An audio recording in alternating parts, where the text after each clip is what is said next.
Good evening, everyone. Welcome to Turn Left. I am your host, Indiana's own Dana Black. Wow. So I know this week was crazier than normal crazy. So we're going to go into it and we're going to talk a little bit about it. We do have a guest today. Liz Watson is going to join us. She's running just a little bit behind. As you guys know, in Indianapolis, they decided to do construction at the same time all over the city, causing gridlocks everywhere, but they are on their way. They're getting off on 56th Street now, so they are on their way here. I'm looking forward to meeting her and chatting with her.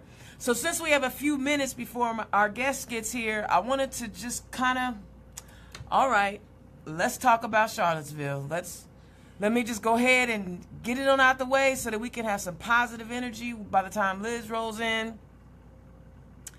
So I have two trains of thought when I think about what's going on with the neo-Nazis and with the alt-right and all these groups who are all of a sudden feeling, oh my God, white folks are under attack. Oh my God, what are we going to do? As white people, our world is changing, and oh my goodness.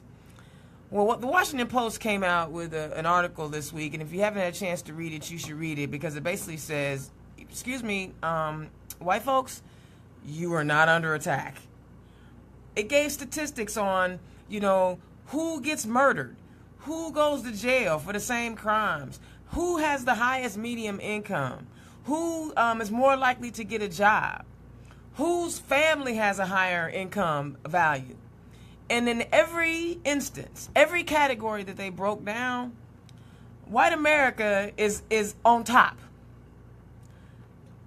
In every statistical category, when it comes to who is benefiting and who isn't benefiting for the greatness of America, white folks are on top. And so the idea that some people are feeling like they're being disenfranchised because we are becoming a more inclusive nation, honestly, they're blowing smoke. Now, again, I have two trains of thought. One is, I wish we could just pretend like they don't exist and just ignore them and they'll go away. You know how when your little brother, your little sister would just keep on pestering you and keep on pestering you, and they would, pick at you and pick at you. And eventually, if you ignore them, the children go away. They will go away. They will be like, oh, we're not getting any attention. Let's go find something else to do. That's one train of thought for me. The other train of thought I actually get. There was a time when you would see people in their robes and their hoods and their swastikas and their Confederate flags, they had the tendency to intimidate people. They would terrorize people, meaning they were the first domestic terrorists. I don't know why anyone is so worried or concerned about how Islamic terrorism is taking root in the world, when all they got to do is watch Birth of a Nation to understand how to be terrorists. We taught them how to do it.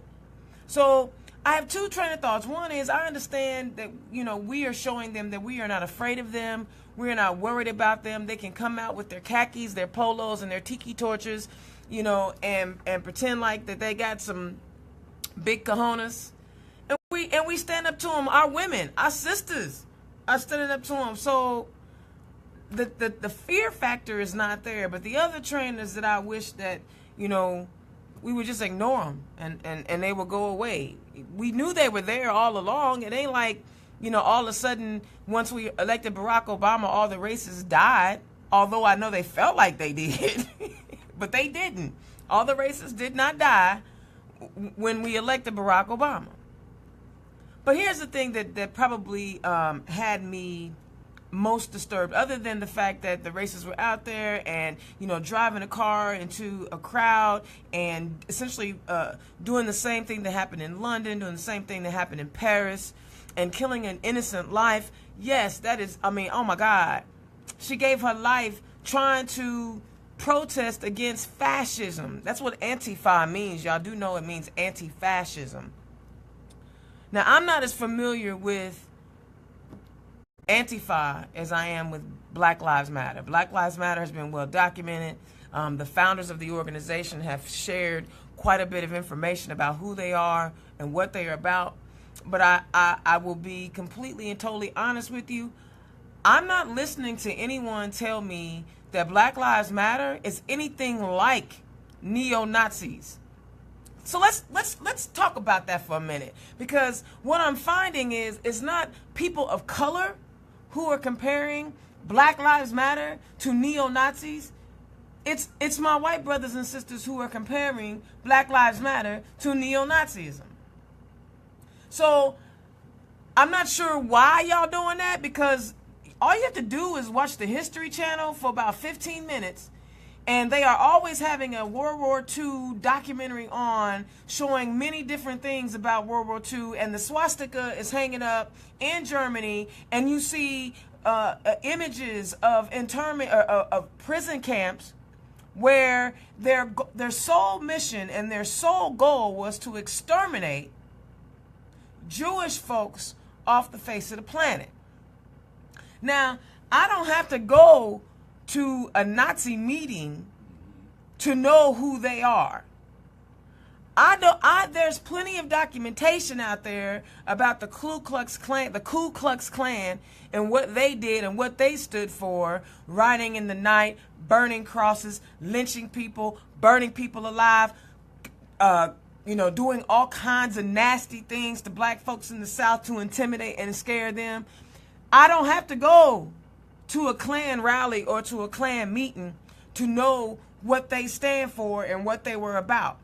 But see, what happens in this country when black folks and other people of color stand up for themselves and refuse to be pushed around, and they organize themselves in a space, white folks get nervous. White folks get real nervous. They did this. So when I hear people talking about BLM as a hate group, you're not saying anything new to me that I hadn't already heard before about a black organization that says, I'm going to stand up for my people.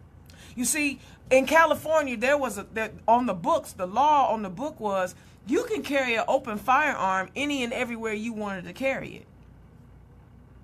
Until the Black Panther Party started carrying guns. And then Ronald Reagan, who was the governor at the time, decided, oh, no, we are not going to allow the Panthers to carry guns. Then the Black Panther Party said, now there are documentaries out there about who the Panther Party was, what they did, who they were about. You don't watch those. I don't know why. But they were feeding kids in their communities. And they were the neighborhood watch group before they actually had cute little neighborhood watch groups before, with the sign up with the little vests on. They were the neighborhood watch group because police brutality in Oakland was so bad. Nobody was fighting for black folks in these communities. So black folks said, we gonna take up for ourselves. So but what happened was the FBI was like, shoot, here we go. Black folks with a bunch of guns. So they put the Black Panther Party on the FBI watch list and called them a hate group. And guess what? White America, you bought into it. No one ever saw the good that they were doing. All you heard was they hate the police because they called them the pig. Well, what else? I mean, I'm sorry. I know Jesus was an amazing person that walked the face of the earth because he was the Son of God and he was perfect. But how many cheeks did we have to turn? And so these folks were saying, no more, please stop beating us in the street. Well, fast forward 40 years. Here we are. And over the last 3 years, attention has been paid to unarmed black folks who are being killed by law enforcement. Now listen, black folks being killed by law enforcement ain't nothing new. We've had this discussion before. And Black Lives Matter literally grew out of a protest saying, listen, could you please stop shooting us when you arrest us? If you can arrest the Boston bomber and not kill him when you go to arrest him, can you not kill unarmed black people when you arrest them? Can you give them the same affection and love that you showed the Boston bomber when you pulled him to the side? Clip. Can you do that? Right? My guest just pulled in. All right. So now, I'm watching my news feed yesterday and I'm listening to all these people. One individual actually said, what do the Black Panther Party, the KKK, Black Lives Matter, and neo-Nazis have in common? And all these people on this feed started saying they were hate groups. How dare you?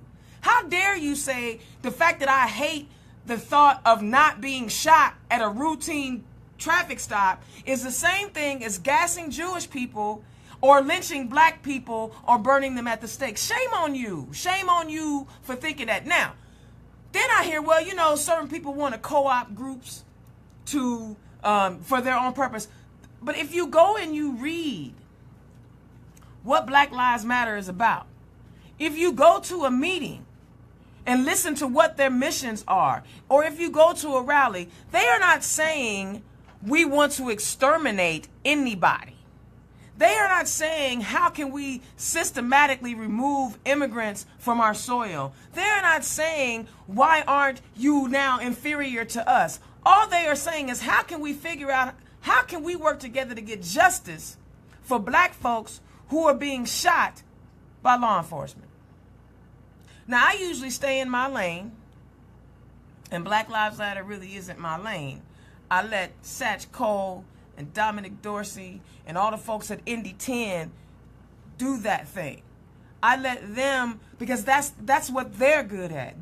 I support them. I will always support them. I've sat on a panel with Satch Cole as Black Lives Matter. I have sat on a panel for Dominic Dorsey in the promotion of Don't Sleep and Black Lives Matter.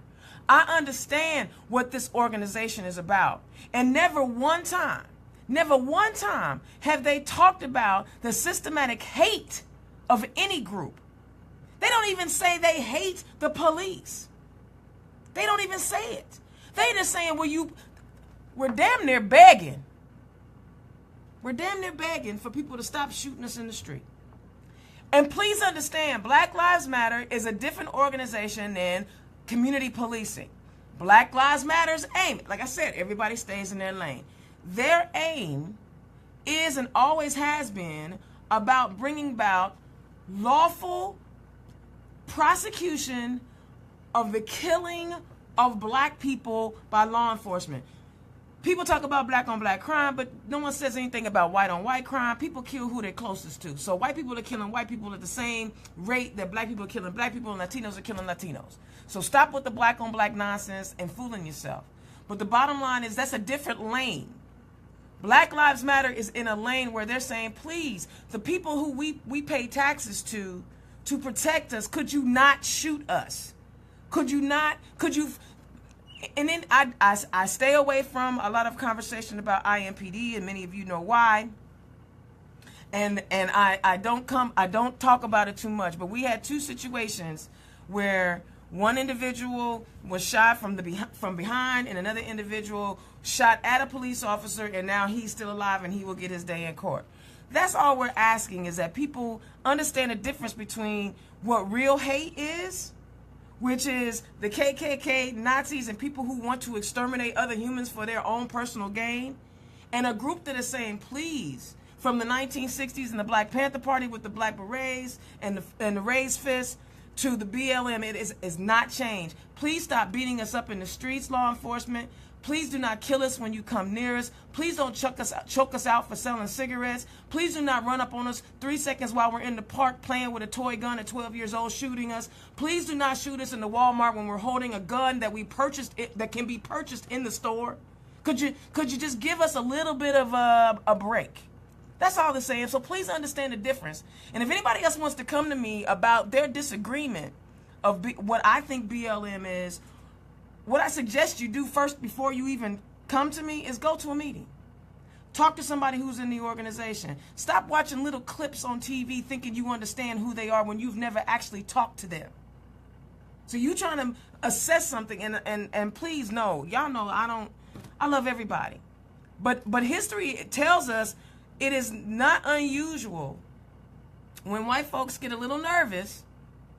They want to lump all black people in the same space. They want to lump all Muslims in the same space. They want to lump all, Jewish people in the same space. They want to lump all gay people in the same space. But we don't. But you're asking us not to lump all white folks into that neo-Nazi, fascist, KKK, and we don't. We recognize that not all white people are evil. We recognize this, right? Slavery would have never ended had it not been for white folks saying, you know, this is morally wrong. We get it. So just, I don't want to see any, if you can, please, do your homework, understand who Black Lives Matter is, compare it to a real hate group, and then come talk to me. Otherwise, I'm not listening to you. All right. My guest is here, so I'm excited because this is the first time I've actually had a new guest on the show that I've not actually met before. So I'm excited. I'm excited. Right. Well, Liz Watson, thank you. Thank you so much for coming. Yeah. How are you doing today? To be here with you. Pretty good. Pretty good. Good. Yeah. So, folks, Liz Watson is running for Congress in the 9th District. If you guys know me, I'm always talking about we need to get more women on the ballot. We got a woman on the ballot. Yo, right. I'm excited about it. Liz, first of all, introduce yourself to the people. And the first question I'm going to ask you is, why are you running for office? Okay. So great to meet everybody today. I'm running for office because I'm sick and tired of having representation in Washington who's not working for people in Southern Indiana, and that's what we've got right now. So Trey Hollingsworth is our representative. Tennessee and Trey. He got in there, and immediately he took votes to roll people off their health insurance, and that's nearly 300,000 Hoosiers and 23 million Americans. He took votes to roll back safety and health protections from discrimination. He tried to shut down our government, which I think is dysfunctional. If you are the party in power and you're not able to keep the lights on, what's wrong with you? So that's Trey Hollingsworth. That's his record. More than that, he won't meet with anybody. He will not hold a town hall meeting. He will not answer to constituents. He sends form letters saying, be of good cheer. Well, people are not of good cheer in our district. No, they're they not. They are not. And I'm somebody who's been fighting for working families my whole life. I've been fighting for civil rights protections, worker protections, and protections for, in particular, for women. And I can tell you this, and this is what I'm my liking life's what I'm work has hearing. been. As a labor attorney and women's rights attorney, I'm someone who has fought back when people have been cheated out of their pay, if they've been discriminated against on the job, and I've helped people get their pay back and their jobs back. And, it became really clear to me in my career that the rules of the economy were rigged against working people. And so I took some steps to try to change that. I wound up working in Congress. I'm from Bloomington. I worked for Frank McCloskey when I was 18. I got the public service bug. And I wound up working in Congress. And was most recently the labor policy director and chief labor counsel for the Democrats. We were able to get some good things done in terms of getting legislation introduced for a $15 minimum wage. I was at the staffer level. I led that effort in the House side with Congressman Bobby Scott, my then boss, and of course on the Senate side it was Bernie Sanders, and on the House side also Keith Ellison.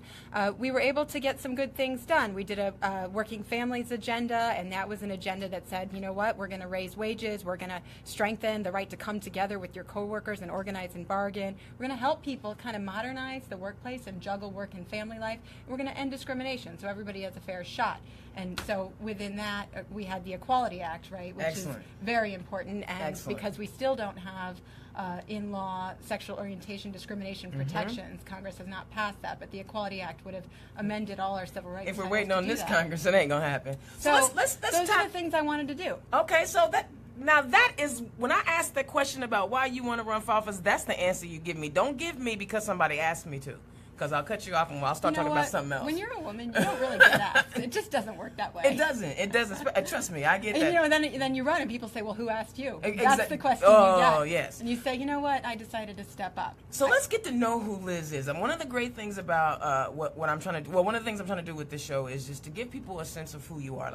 Because what happens is people look at politicians and people who are running for office as these mystical things, and they don't humanize them. Right? Everybody knows that, all politicians lie.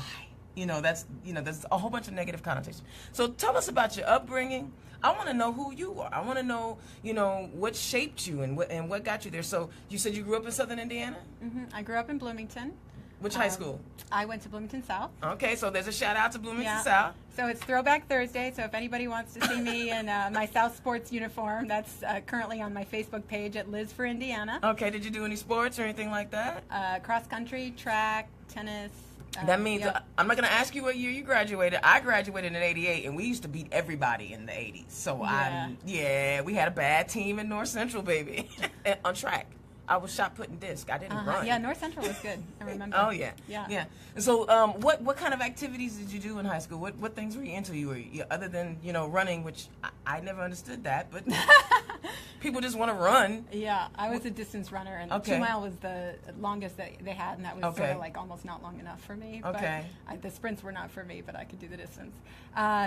I did, student council. Okay. I was, so you had the bug young. Student council president. At 18, I worked for Frank McClaskey in the district, who was a real public servant, and kind of got that bug. Okay, so where'd you go to college? I went to Carleton College in Minnesota and Georgetown Law School. Georgetown Law School. So she's familiar with D.C. pretty well then. Okay. Well, I was interested in labor and employment law real early on because I understand that, in terms of dealing with some of the inequalities that exist today, really dealing with it in the workplace is very important. Yes, I was a union steward, so I kind of, I know. Big mouth. That's what happens. When you got a big mouth, people go, oh, come here. Which union? I was a Teamster. Awesome. I was a Teamster. Don't ask me the local, I don't remember. But I used to work for Pepsi, and the drivers were Teamsters, and they lumped all of us in the warehouse. Of course, now I was a forklift driver way back before I went to school. But being a union person actually, being in the union actually helped me understand a whole lot more as I grew and became older. So labor was a big thing for you. Mm-hmm. So when I was the labor policy director in Congress, I was fighting back on a daily basis against attacks on workers' rights to come together and negotiate for their fair share. Now that's important because I'm 42 years old, and in my lifetime, thank you. In my lifetime, what we've seen is we've seen CEO pay increase by more than 900%. We've seen wages stay completely flat. And that's wrong. But it used to be when we had strong unions, as productivity grew, your wages grew. Wages and productivity grew right along together. It's not that way anymore. And that's because the rules of our economy are being written by people who we're sending to Congress, who were in the pockets of big banks and special interests and the 0.5%. And in Trey Hollingsworth, in his case, his dad is. Don't say his name anymore. We've already dropped him out. Don't say his name no more. We know who he is. We know Tennessee. We want Liz to talk about Liz because we drop his name too much. We give him too much credit. So we're not gonna talk about him anymore. All right. We understand how we got where he is. We understand his daddy gave him a lot of money to run, but we want to talk about Liz because we have to give people a reason to vote for you. Yep. And not because I can tell you all the things that are horrible about somebody else. Like, I want to know what makes you so great. So I'm somebody who has spent my entire life fighting for Hoosier families and families across the nation. I've done it at the highest levels of government in Congress. There's actually no one in the race other than me who has policy experience whatsoever. Okay. And the experience that I have is in the House of Representatives, where I'm asking to be elected to. Okay. You need to consider that right now, in terms of women's representation in Congress, we're about 20%. I can tell you how that feels because I have sat literally behind the guys, passing them notes in committee hearings and markups, and writing their legislation and writing their remarks, and telling them when the argument being made on the other side wasn't using the facts, it was built on lies, and those are the kinds of things I've done. I've spent a fair amount of time doing it. I'm good at it, and I realize what, you don't need them. They need you. I can speak. You can for speak the for people yourself. of Southern Indiana, and I can speak for myself, and I'll tell you what. I would like to be the person voting on the House floor because I would vote every single time for Hoosier families. Absolutely, and the thing that kills me is women. We make up over 50% of the population, almost 52% of the population, and nationwide we're only 20% of elected officials in state houses, municipal counties, all over the country. We don't run, and here we are. Always feeding them information. Probably the not so brightest men will run for office. Now, I have to say that my boss, he's a very bright guy, and he is one of the most outstanding Yeah. members of the Congressional Oh, Black Caucus. don't get me So wrong, there's some great folks I out just there. want to be clear about No. that. But Listen, everybody knows how much I love Congressman Carson. And in fact, today I got a gift from Congressman Swalwell. He sent a gift over. So there are quality men. But think about it. 45 is President of the United States. Ladies, if you still don't think that you're qualified to hold office, 45, the orange guy, is President of the United States. Every woman that I have spoken to in the last, 25 minutes is eligible to run for office. Well, here's what I can tell you about that. Having watched all these votes get taken on the House floor, having been responsible for a lot of legislation that would make, at the staff level, that would make life better for families, from, working on the legislation, the $15 by 2024 bill, to legislation protecting workers from being cheated out of their pay, to legislation strengthening protections for pregnant workers on the job, to legislation strengthening the right to come together with your coworkers and organize and bargain and putting real teeth in the National Labor Relations Act. I know that we can do better for the people in our district, and that we can actually pass things that make life better for families. And when I'm out in the district, I see people who are really struggling a lot. $7.25, a minimum wage job. If you're, a mom and 2 kids with that job, you're going to be below the poverty line. That's not okay. FDR intended the minimum wage to be a living wage, but today it's a poverty wage. It doesn't work. It's been a decade. Exactly. Indiana is one of the 21 states still stuck, right? And we need to do something about that. That's what I see when I'm out in the district. I see people who are struggling. I see people who can't afford the cost of their prescription drugs, who are really struggling with the high cost of premiums. And we need to do something about that. We need to deal with these kitchen table issues that are affecting people's lives. So tell us about the one thing, so because you are speaking my language, because it's all about the people and how we can help how we can help our nation move forward. What is the one thing that you can say that you are most proud of that has impacted people while you've been working with the folks in Washington? Yeah, I know that's a tough one. You've probably done a lot of good work. Yeah. Well, I'll tell you about, I'm proud of bringing what was kind of a sleeper issue onto the national policy scene. Let's talk about it. So, I don't know, if you know about this issue in service sector work. So I worked at the National Women's Law Center, where I led a project. I was the director of workplace justice. Look at you, credentials, boom. So that really addressed the needs of low-wage workers, and 2/3 of workers earning the minimum wage are women. And for women who are working in restaurants, in fast food, in retail, in home health aid type of jobs where a lot of women are concentrated, very often you're going to get your schedule maybe 2 hours in advance. You might get it a day in advance. Yep. And then you're supposed to upend your life, arrange your child care, arrange your elder care, because you probably have that too. Yeah. We got a sandwich generation. You're supposed to figure out how you're going to work that second job. And, if you're going to school to make a better life for yourself, how you're going to get to class when you just got your schedule and it's right in the middle of when you're supposed to be in school. So this is the kind of thing that makes it really difficult for people, not just to get ahead, but even to tread water. Right. About them bootstraps. Y'all know how I feel about them bootstraps. Everybody don't have bootstraps.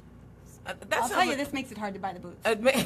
She said, forget the strap, you ain't got a boot. You know what? When you're getting a schedule that varies like that, you're likely to actually have your hours vary by as much as half in a given week. Oh, absolutely. So, you could get 10 hours, you could get 30. You have no idea what to bank on or how to budget.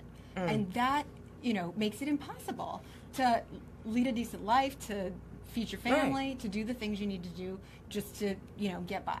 So I worked on that issue for quite a long time, and I got the attention, I was at the National Women's Law Center, and I got the attention of the George Miller, who is a Lion of the House when he led the Labor Committee. Now, what does that mean, Lion of the House? He was a champion for labor and for working people, and, just always had their backs. I got his attention and Senator Elizabeth Warren's attention, and I was able to draft legislation at the federal level to address this issue. It was called the Schedules at Work Act. This is the 3rd Congress that it's been introduced.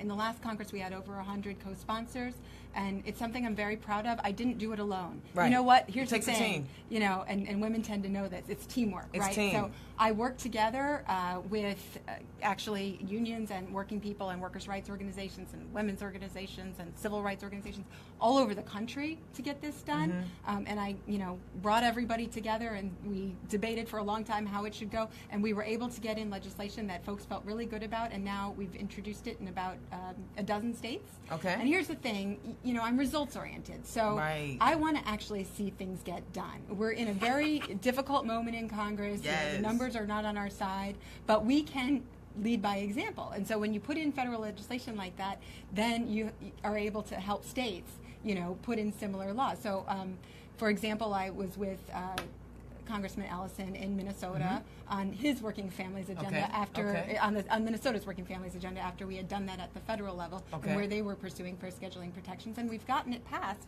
in Emeryville, California, in Oregon, in a couple of other states. So we've been able to actually pass fair scheduling protections at the state and local level, where we're still waiting on Congress. So you've actually accomplished some things. You must have wanted to pull your hair out when they passed the right to work laws here in Indiana. You must have wanted to just... Yeah, and of course we've got national right to work too.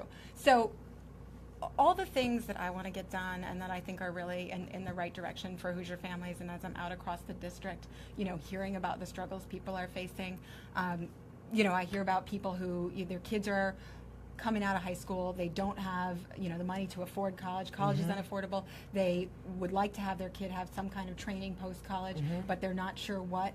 Those kinds of issues, how do we get people the skills they need to have a good paying job? How do we make sure that we're creating good paying jobs right here at home? Investing in infrastructure, looking at things like union apprenticeship programs that are the best model. I toured 4 of them the other day. And that's the earn as you learn model. You go in, at a 45 to 60% wage. You come out as a journeyman or woman, and you're going to earn a good paying wage for your family. These are the kinds of things that we ought to be doing. Absolutely. But of course, Trump just issued an executive order rolling back registered apprenticeship and privatizing the whole thing. So there's going to be no more accountability standards. He gutted workforce training in his budget by 40%. He gutted the Department of Education by about 11%. These are the kinds of things that would really make a difference if we could actually make the investments where it makes a difference in people's lives. And it would make such a big difference here in Southern Indiana. Absolutely. And I'd like to get that stuff done. And I hear, girl, see, first of all, I like your fire. I like people that come in here and ain't afraid to hold their own and say it with the passion that needs to be said with. So I'm gonna give you kudos just for that alone. But it's almost like you're mimicking all of the things that we as Democrats are talking about, and I love it because we're, Pete Buttigieg said it best. Mayor Pete said it. We are the party for ordinary people, and I haven't heard you say anything that's counter to that, and that you want to work for ordinary people. You want now, and it's so interesting. Absolutely right. It's so interesting. The Republican Party here in Indiana, and I do a lot more state talking than I do federal talking because that's there's a lot of noise up there, But the thing is if you win your seat, then the legislation that you introduce at the Fed level is going to help everybody in Indiana if it goes through, especially like the things you were just talking about. And so I want to make sure people understand the importance of. Yes, she's running for Congress, and yes, she'll be in Washington, but the work that she is going to do is going to help everyone up and down the state. Listen, this woman didn't even take a breath. She's got so much energy and so much passion about looking out for ordinary people. So you mentioned the infrastructure. Here in Indiana, just July 1st, everybody, the cost of living in Indiana went up for everybody, and we already talked about wages have been stagnant. The fact that we need to give me some of your ideas on where we can invest money to improve our infrastructure. Sure. Well, in Indiana, broadband access is a big deal. And if we can invest in improving broadband, that's going to pay dividends for generations and in terms of economic development. We also need to be looking at improving our schools. We have a lot of crumbling schools. Investments in infrastructure that, invest in our schools, that's important and we should get to public education. They keep shutting them down. Right, that's a whole other, the vouchers, we can have the voucher conversation, and I'd like to. Oh! And then, I mean, the other thing I'll say, we need to talk about roads, bridges, and highways, right? And we're Crossroads of America. Trucking is a big industry. We need to be making sure that we have the infrastructure that allows us to compete for those jobs. Also, we should be talking about things like renewable energy jobs, right, and making those investments. But my heart is pitter pattering over here. She's a progressive. She's a progressive. She is talking about making sure ordinary people don't have to buy new tires every 15 minutes. She is talking about making sure that we have clean drinking water. She's talking about now. That is the fact that you mentioned high-speed internet.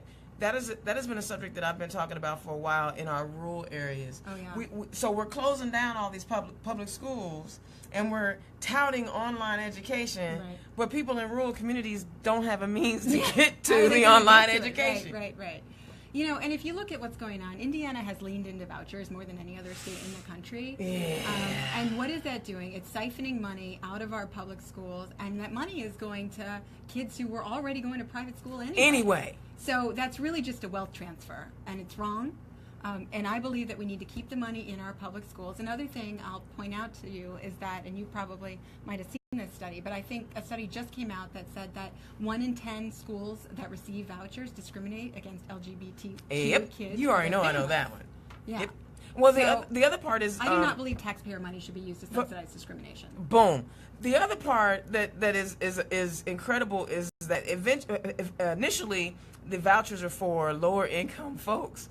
But they don't tell you is that people, over 50% of people who are receiving school vouchers make over $85,000 a year.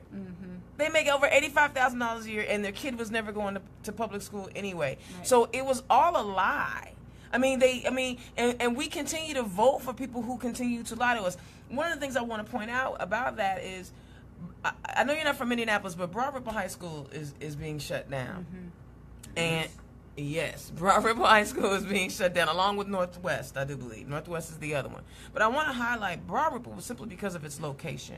If you know anything about Indianapolis and the IPS school system, Broad Ripple is the Meridian Hills school. So Meridian Hills is where the governor's mansion is in Meridian Hills. Okay, so now you have an idea of what Meridian Hills is. They shut that IPS school down. If they're going to shut down the most affluent of IPS schools in the city of Indianapolis, what does that say about the students that are over on 42nd and Post or in Hallville? And how do we reverse this trend? Betsy DeVos is not doing anything positive to help students. When you get to Congress, how can we combat this? What are we going to do? Right. Well, we need people who can hold the likes of Betsy DeVos accountable. She came in, and in her hearing, she didn't seem to know. I mean, we've got the Lighthouse School in Bloomington, Indiana, and she was questioned about it by Congresswoman Clark. Grilled. And basically what I took away from that was she thought it was just fine that the Lighthouse School was shutting out LGBTQ kids and their families.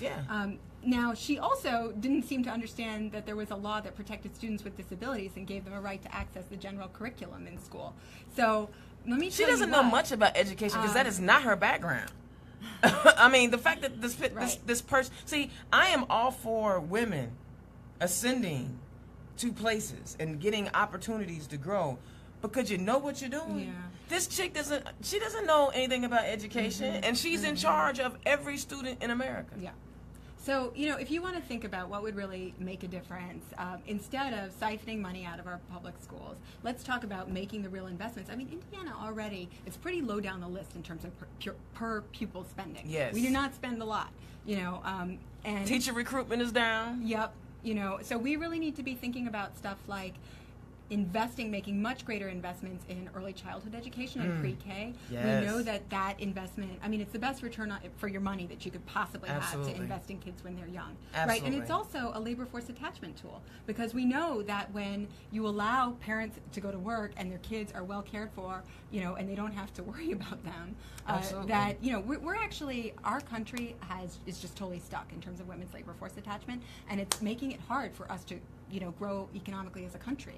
If we want to address some of those things, we need to do things like, invest in affordable child care and early childhood education and pre-K, paid family leave and paid sick days, right? We need to lean into those things that modernize the workplace. And those are things actually I've been fighting for my whole life. And I'll tell you who fights for those things in Congress. Who fights for them? Women. Women. So I always say, when you have more women at the table, the conversation changes. Yep. The conversation will always change when you have more women at the table. I'm telling you, Dan Cannon's coming on week after next. He's got a lot of he's got some nice pumps to fill. He's got flats actually. Okay. He's got some flats. He's got a purse to fill. How about that? There you go. You know, because I let everybody know I'm giving every Democrat the opportunity to come on the show, and if you are willing to throw your hat in the ring, because the great thing is we're not going to have a race like the Republicans are having for that Senate seat. We're not going to be nasty. We're not going to, because we all really want the same things. We really want to see people have the opportunity to live their best lives. That's right. Oh my goodness. Oh, I'm in heaven. President Trump said that he was going to have the backs of the working class, but the fact is, that was just a bunch of lies. That was a lie. And I am somebody who I've been fighting for working class people my entire life. I've been fighting for families. I've been fighting for fairness. I've been fighting for civil rights protections. And so you don't have to just assume from my words, that I'm going to get these things done. They're things that I have gotten done throughout my career. But right now, I realize that so much is at stake in our country. Look at Charlottesville this weekend, neo-Nazis marching through our streets. And I feel like, I'm scared for my kids' future, for, all our futures, right? Yeah. And I think that the time is now for those of us who want to make a difference to step up. And people are doing that all over this country in a lot of different ways. And this is what I can do. And I feel called to come home and serve my community and the people I love in southern Indiana. Okay, now you just said something that made me think of a thought. Come home. Yeah. So what do you say to those folks who are like, wait a second, hold on, girlie. You've been in Washington, D.C. all this time. You're a Washington insider. Oh, my God. Yep. Of course, now we're seeing the benefits of having Washington insiders when you don't have them, in your White House. But what do you say to those folks who are like, hey, you're a part of the problem. You've been a part of, this thing hasn't been moving for a while. There was still gridlock a little bit when Barack was there. Yeah, we got some things done, but, Congress still had a pretty poor rating. You're an insider. What do you say to folks that are going to ask that question? So, friends, let's talk about that. All right. I am Hoosier through and through. I can out-Hoosier Tennessee Trey, backwards and in heels. My roots in Indiana go back to the Civil War when my great-great-grandfather fought for the Union from Huntington, Indiana. Going up from there, generations of Hoosiers in my family worked with their hands. They work hard, and they were able to make a good living for themselves and for their kids. So we had a carpenter, a refrigerator repairman, an electrician. My great-uncle had the feed and grain store in Shoals, Indiana. My dad was able to go to Indiana University on the GI Bill. His mom did not have a high school degree, but she sent him, into the Navy. And after serving in the Navy, he was able to do that because of that investment in his education, and here I am today. It makes a real difference to have people in Washington who know what they're doing, and I am somebody... We're starting to see that now. I only worked in Congress a couple of years. Before that, I worked for organizations representing women and families. I was the executive director of the Poverty Center at Georgetown Law School, and I am somebody who knows how to get things done.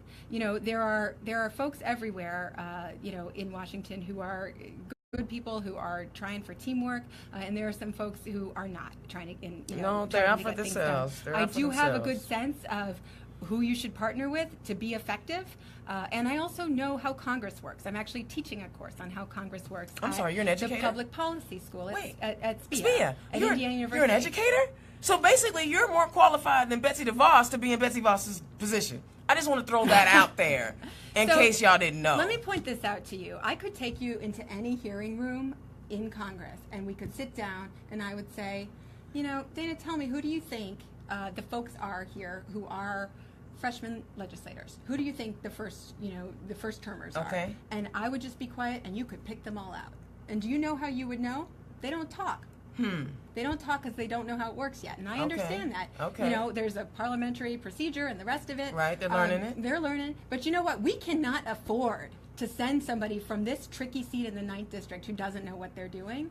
I think that that's a pretty hard recipe for actually holding the seat more than one term. And I can guarantee you this. If you send me to Congress, if the people in the 9th District send me, I will hold that seat for you, and I will be the most effective legislator you could see in your first term. I see your junior Maxine Waters over here. I don't know. Oh, that's such a compliment. So who are your heroes? Who are your they don't have to be in politics, but who are your heroes? Well, I really look up to Congresswoman Cheri Bustos out of Illinois, who's done a great job of representing her rural district. And I think, she really understands and gets it that if we're going to, talk a good game about doing things to change the lives of working people, we need to actually come up with policies that address their lives. So she's one of them. She's great. And she's, really from the heartland. She stands in the grocery store every Saturday, and is talking with voters about what their concerns are. I admire a lot my boss, Congressman Bobby Scott, my former boss, who was just a real leader of the Congressional Black Caucus and on so many issues that are important for youth. Such as making sure that we have access for youth who are disconnected, out of school youth, to transitional jobs and summer jobs, and reforming our juvenile justice system, and thinking about, making sure we have strong Pell Grants and access to affordable college and HBCUs and that kind of thing. Oh, so you want to end the prison, the school to prison pipeline? Yeah, absolutely. Black folks, y'all know how I do. Black folks, here's somebody that's talking about protecting you. She's from rural Indiana. And there's not a lot of black folks from rural Indiana, but she's talking about helping you as well as helping the community. Come on now, black folks. Keep talking, girl. You good. You don't need me. In fact, I'm just going to sit back and let you do the show. Turn Left, hosted by Liz Watson, because she's getting it. Listen, y'all. Listen. We call the show Turn Left for a reason. There's a lot of noise on the other side of the aisle about what they can do. They talked for 8 years about what they can do and how well they can do it. They have demonstrated for the first 6 months, the first half of this year, that they are not capable of governing. That's right. They have demonstrated it. They have demonstrated it in our State House. We just refuse to acknowledge it. I mean, think about it. In our State House, when they sold the toll roads and when they sold the parking meters, all of that money was supposed to go to improving our infrastructure, our roads and bridges and things of that nature. They gave all that money to the contractor for I-69. Right. How's I-69 doing in your neck of the woods? In District 9? Well, they're working on it, but, In District 9? Yeah. So, this kind they don't know how to govern. Privatizing, infrastructure Everything. investments. That's really the recipe that you've seen, Trump take with his approach to, not just infrastructure, but to, colleges, to the apprenticeship programs, that he wants to take away. What we're seeing is an attempt to basically dismantle our entire government. He came in and he said, for every new rule I put out, I'm going to take away 2. Basically, I'm not even going to look at what these rules say. They took away a rule that said, workers who were at risk of dying on the job or who died on the job, you had to keep records of that for 5 years. They came in and took that away. Why is that a bad idea? Why don't we want OSHA to be able to go in and investigate? No, well, see, you don't want OSHA in your sweatshops, boo. You want to be able to work people right. You want to be able to. You want the old the Chinese model of you live where you work. And you stay there until I tell you to get out. We want the old sweatshop mentality. So if I don't tell you how many people are dying, then you don't know. It ain't really happening. Out of sight, out of mind. Oh, I don't know. They're not governing. They're not looking out for the people. Because they're getting paid handsomely. You have industry, and industry's smart. They hedge their bets. They don't listen. There are some Democrats out there who are getting paid handsomely to take care of the interests of those who do not care about us. And I'm just going to put it like that. But at the same time, when you create legislation that harms humans and protects businesses, then you are no longer in the role of government. Business is supposed to make money. They're in business to make money. They're in business to make profit. Government is supposed to make sure when they're making profits, they don't hurt people. And I think we do need to look at, today I had a roundtable with small businesses. Okay. And, we were talking about what is it that we can be doing to support small business development, because they're some of our most important job creators. Absolutely. We need them. My wife is a business owner, so I don't even want There to, you go. I get it. Yeah. You're supposed to make money. And the question is, how can we make it, if you're a small business, so you can afford to provide health care for your employees? How do we make sure that if you need access to capital to grow, women-owned businesses on average make 27% of the revenue that male-owned businesses do. How do we change that? How do we change that dynamic? I mean, these are things that Elect we really more have women. a role. There you go. That's we how need we to change look it. at rural development grants and supporting small businesses, in getting started and growing. So these are the kinds of things I think about, and I think they're real important. I'll tell you, in terms of, thinking about what's not good for business, discrimination, not good for business, and I think we learned that with the RIFRA battle right here in Indiana. What I've seen out of the Trump administration when it comes to what they're doing, they got in there and right away they rolled back the Title IX guidance about students in school protecting them from discrimination, LGBTQ students.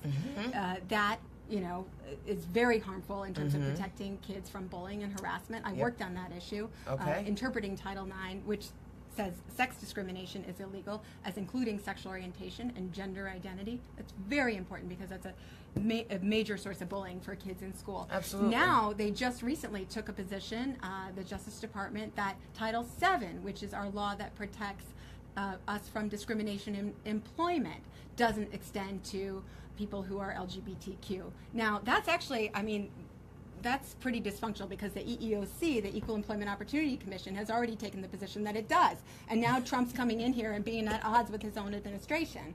It don't make sense to you, does it? It does not make sense to me. Your common sense is going, why? Why?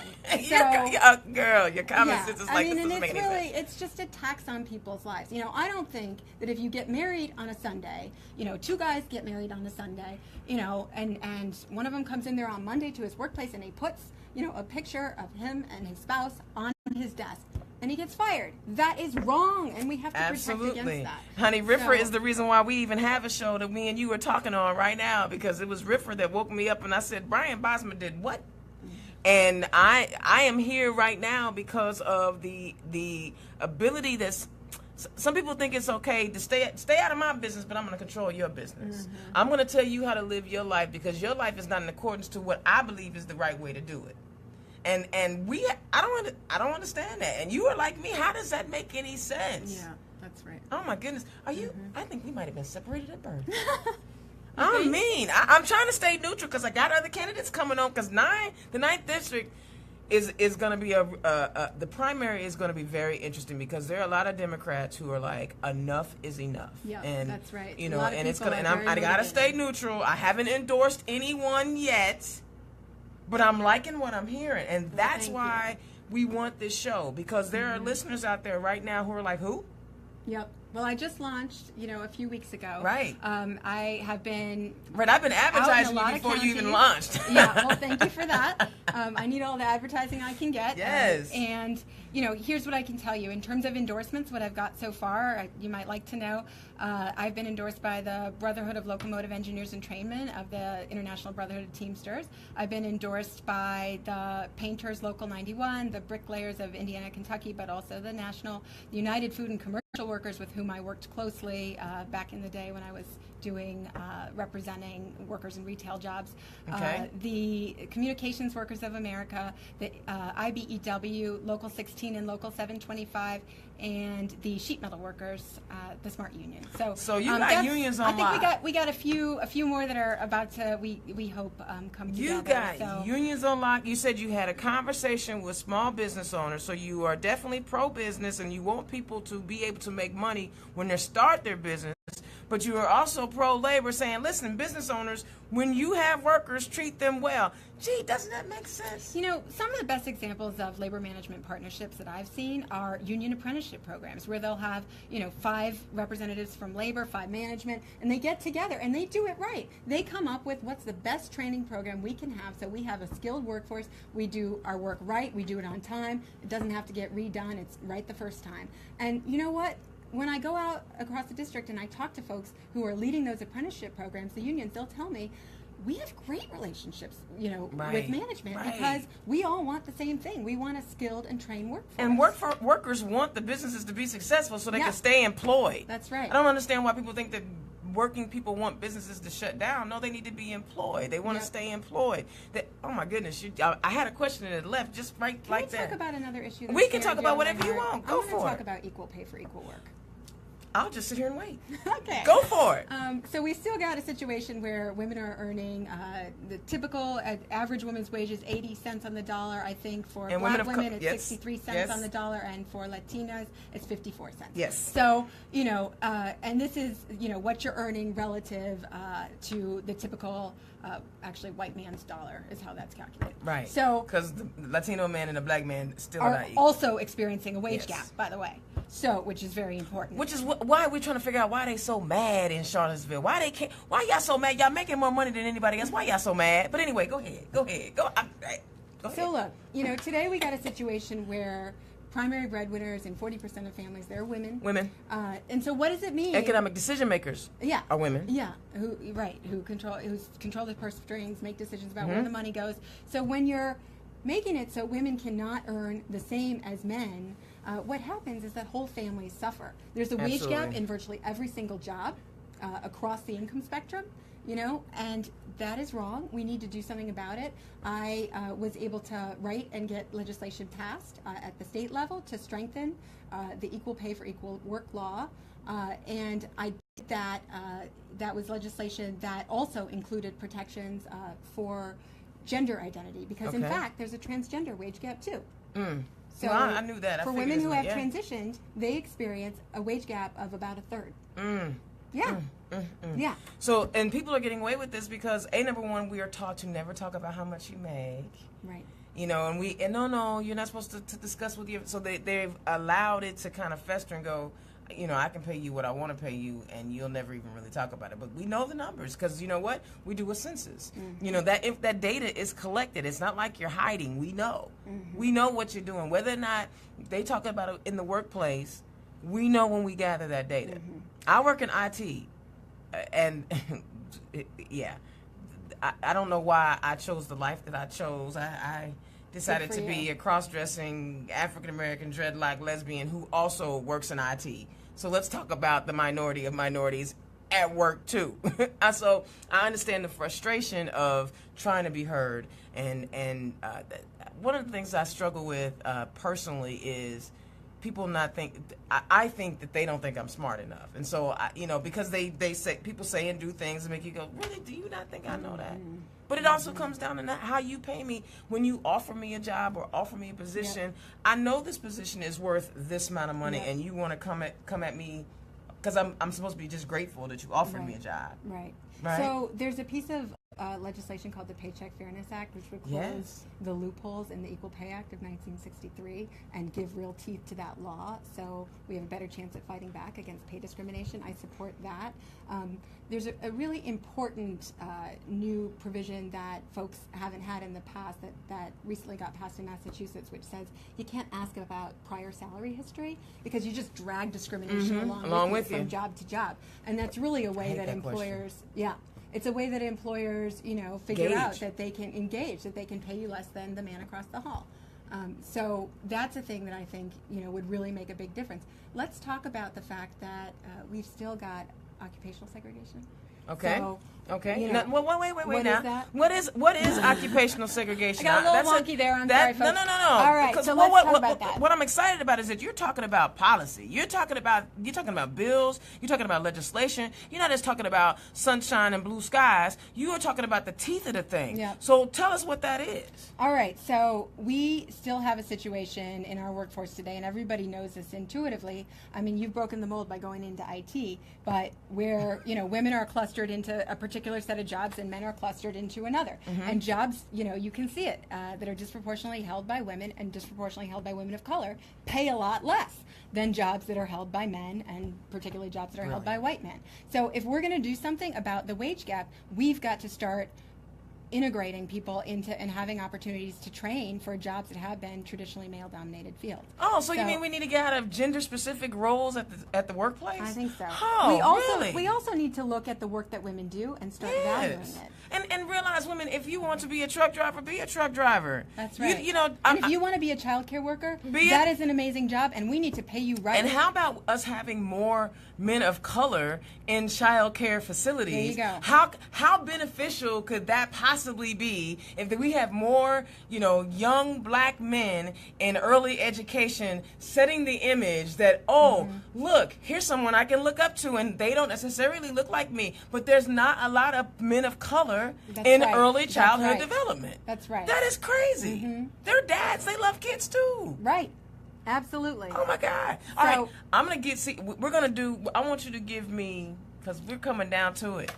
This show went fast because you were full of knowledge. You were full of information. So fun. Well, yay. I'm glad to hear that. I mean, I almost got a little intimidated because you know some stuff. Stop. You know, Stop no. And that's what we need. We don't, I think it's cool that there are a lot of people who got upset after November 8th.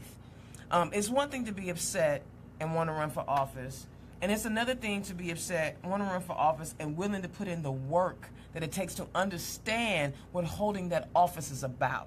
And here what I'm hearing right now is that you've put in the work over a period of time. You might have wanted to run for office before, but this might have been the catalyst, but you'd already done the work. You did the homework to find out what this role is, what legislation is impacting my community, and how can I improve the lives of people around me. Oh my goodness, I'm blown away. Oh,